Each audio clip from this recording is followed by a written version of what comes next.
What's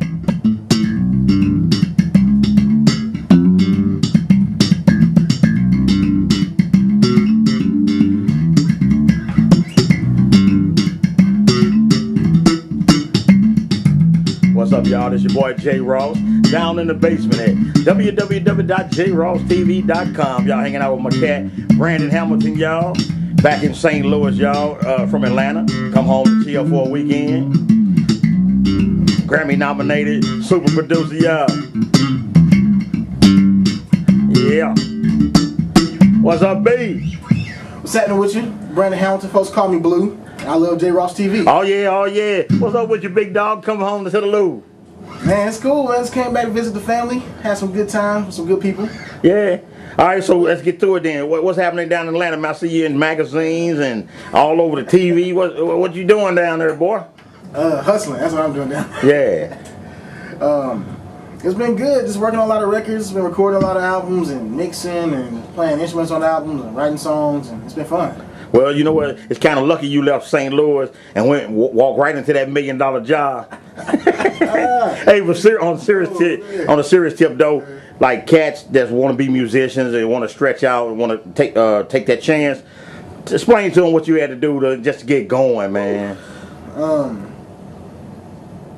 I had to sacrifice. I had to sacrifice a lot. Tell about the sacrifices. Shoot. I went to Atlanta, slept in my car the first night I was there, and then I slept in every studio I was at every other night. And this so happened, you know, I knew one guy who was in the studio with a bunch of other EMI writers, and so I was playing guitar in the studio, and everybody just wanted guitar on their tracks. So I started playing guitar on their tracks, and they'd be in the studio leaving at 8 in the morning. I go to bed at 1, they leaving at 8. I got a full night's sleep. Hit the YMCA, take a shower, like get back at it, go look for a job. I still ain't found a job, but it was a good 2 years of that. Yeah. 2 years of just figuring it out. So, like in that 2 years, when you was thinking about, you ever thought about giving up and coming back home? Oh man, it's been, whew, it was some moments. I mean, one day I was on the phone with my stepdad, and I called him. I was like, man, I keep trying. Like at this point, like 2 years in, this is like early 2010. I recorded with some of everybody in Atlanta. I had already recorded with Neo, with Usher, with Robin Thicke, with Sierra. I did vocal production for people. I did engineering for people. I did guitar, did bass, did all this stuff, and I didn't have any money for nothing. And it was like all this. It seemed like every single thing I touched just didn't work out. Right. Some kind of way it was like every other song that went down that night went and did something, and the one I played on didn't. And I called my stepdad, and I was like, man, I just feel like a failure. Like I keep trying, and then like nothing keeps happening. I keep trying harder, and then nothing keeps happening more. And I definitely wanted to give up. 2 problems was one, I ain't had no money to get nowhere. 2, if I did have some money, my car's in pieces. So I was stuck anyway. But you know, I definitely wanted to give up a lot of times. It seemed like it was pointless. You know? So what made you press forward, man? And besides being broke and hungry. I guess the other side of that was I developed a network of friends who, like, the people just took care of me. You know, so like God just kept putting people in my life to just supply different needs for me, which is cool. Right. But the turning point, I guess, is when I remember I was in a BMW that cost me like. It didn't even cost me. My roommate paid $400 for it just out of nowhere, and he was like, hey, I bought this car, you can use it. It worked for 2 weeks. But I was sitting in the car, and I was more or less just, I wasn't like cussing God out, but I was definitely like pissed off. And I was like, why is this happening? You know, I keep trying, it's like I keep sacrificing, I keep pouring all this stuff into this, and I work with all these people. I got this giant fat resume that I can't use for nothing. Right. Know? And I guess I just the entire chapter in Matthew where Jesus is explaining, you know, if you seek first the kingdom of heaven, kingdom of God, and all these things will be added unto you. In the whole chapter, he explains what the things are. He's like, everything I was thinking about: food, money, you know, success, you know, car, whatever you think you need or you want in life, it's just going to be added to you. You don't have to go and get it; it's going to be added to you. And so that from that very night, I started researching in the Bible and researching online. I was like, okay, what's the kingdom of God? What's the kingdom of heaven? What is this?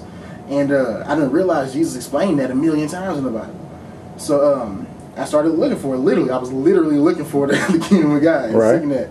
And as I was doing it, I mean, 2 days later, got a phone call to go do some work for teaching.